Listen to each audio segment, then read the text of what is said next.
So you want to run your business under a different name, but you're not sure how to legally make that happen? That's where a DBA or doing business as comes in. In this video, I'm walking you through exactly how to file a DBA using LegalZoom in 2025. Whether you are a freelancer, an LLC owner, or just launching your first side hustle, this guide is for you.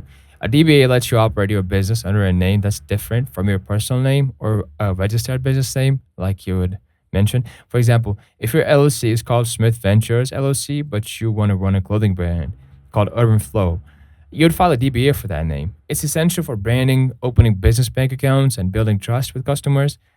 To get started with LegalZoom, you head over to their website and select DBA filing. From the menu, you'll begin by entering your preferred business name in your state.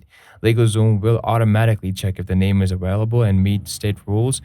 From there, you'll be asked for basic details like your full name, business address, type of business entity, LLC, sole proprietorship, etc., and contact information. LegalZoom handles the paperwork for you, including publishing the DBA in a local newspaper if your state requires it.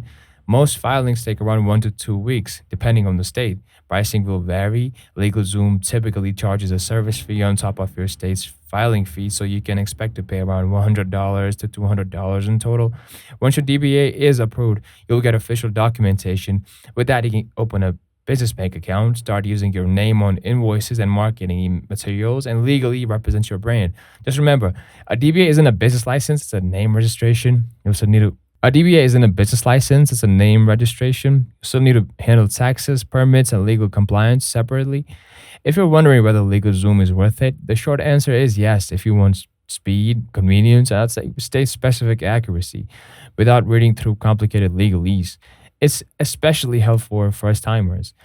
All right, so if this breakdown helped you, hit that like button and drop a comment letting me know your DBA name idea. And if you're building your brand in 2025, subscribe for more simple guides on small business legal steps, LLC filing, and side hustle tips. Let's build your business the right way.